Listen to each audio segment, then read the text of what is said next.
Baru saja menjadi jelas bahwa Ukraina telah melancarkan serangan langsung terhadap salah satu titik paling sensitif minyak Rusia di Laut Baltik.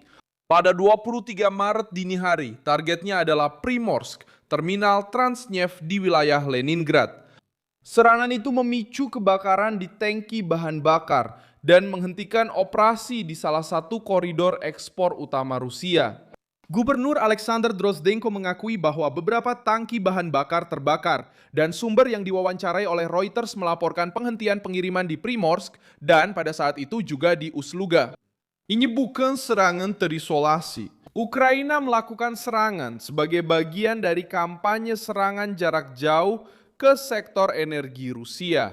Hal ini terjadi di Primorsk, di Baltik, tetapi juga di beberapa titik infrastruktur bahan bakar lainnya, seperti kilang minyak Ufa di Baskortostan yang serangannya telah dikonfirmasi oleh militer Ukraina menurut Reuters. Karena dilakukan dengan serangan jarak jauh, jenis senjata yang digunakan secara pasti di Primorsk masih belum ada konfirmasi publik yang independen. Tetapi hasilnya jelas, kebakaran, penghentian, dan tekanan langsung terhadap logistik Rusia. Primorsk bukan pelabuhan biasa.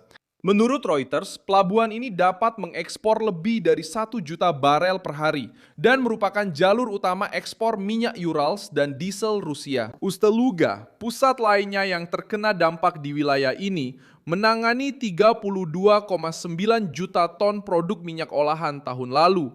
Sementara Primorsk mengirimkan 16,8 juta ton. Itu menjawab pertanyaan terpenting, mengapa serangan ini begitu berdampak? Kenapa? Saat titik-titik itu berhenti, masalahnya meluas dari dermaga ke uang, penyimpanan, pengiriman, dan kemampuan respon Kremlin. Satu data lagi memperbesar dampak politik kasus ini. Gambar satelit yang dirilis media Ukraina dari Radio Svoboda menunjukkan kebakaran di minimal 4 tangki di terminal itu. Versi awal Rusia menyebutkan kerusakan lebih kecil. Terlepas dari perdebatan narasi, faktanya pelabuhan itu tutup, kebakaran menarik perhatian internasional, dan kerentanan Primorsk terungkap. Kapan dan mengapa Ukraina melakukan ini? Mengapa sekarang? Jawabannya terkait konteks perang yang lebih luas. Moskow meningkatkan serangan baru-baru ini terhadap kota-kota Ukraina. AP melaporkan hampir 400 drone dan beberapa rudal dalam salah satu serangan terbesar dalam beberapa minggu terakhir. Sementara Komando Ukraina menyebutkan pertempuran sengit di beberapa area garis depan. Pada saat yang sama, Zelensky mengatakan kepada Reuters bahwa Kiev sedang menggunakan kemampuan jarak jauhnya untuk terus menekan Rusia. Terlebih lagi setelah adanya keringanan sementara terkait pembelian minyak Rusia di tengah perang di Timur Tengah. Disinilah alasan utamanya menjadi lebih jelas. Ukraina berusaha mengurangi aliran uang yang mendanai mesin militer Rusia. Menurut perhitungan Reuters, serangan-serangan terbaru ditambah dengan hambatan lainnya telah membuat setidaknya 40% kapasitas ekspor minyak Rusia terhenti. Lembaga itu menyebut ini gangguan pasokan Rusia terparah di era modern dan Moskow segera mengalihkan pengiriman. Ini menunjukkan bahwa kerugiannya bukan sekadar simbolis, tapi nyata, mendesak dan mempengaruhi inti dari perang tersebut. Setelah kerusakan di Ust-Luga, sumber Reuters menyebutkan 4 kilang besar di bagian Eropa negara itu mungkin harus mengurangi pemrosesan akibat kurangnya jalur distribusi. Hal ini mengancam produksi bahan bakar tepat pada saat permintaan sedang tinggi. Singkatnya, serangan di Baltik tak hanya berdampak pada ekspor, tapi juga menekan logistik, mempengaruhi kilang, dan mempersempit ruang gerak pemerintah Rusia. Reaksi Rusia menunjukkan besarnya guncangan.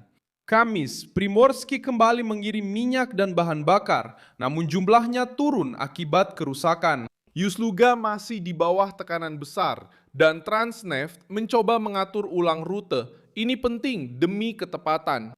Ukraina memang belum melumpuhkan sistem Rusia sepenuhnya, tapi berhasil menunda pengiriman, menimbulkan ketidakpastian, dan memaksa Moskow memperbaiki jaringan ekspor secara tergesa-gesa. Pada akhirnya, pesan dari serangan ini jelas dan tegas. Ukraina menyerang bukan hanya tangki penyimpanan dan struktur beton, tapi juga pendapatan, jalur ekspor, ritme pasokan, serta kepercayaan operasional. Pukulan itu terjadi di Minggu saat Eropa memperketat pengepungan pada armada bayangan Rusia. Inggris mengizinkan pasukannya menaiki dan menahan kapal yang digunakan untuk menghindari sanksi. Jadi, situasinya penuh tekanan dari dalam dan luar. Primorsky jadi sorotan dunia karena serangan itu menghantam keuangan, logistik, dan citra kekuatan Moskwa sekaligus.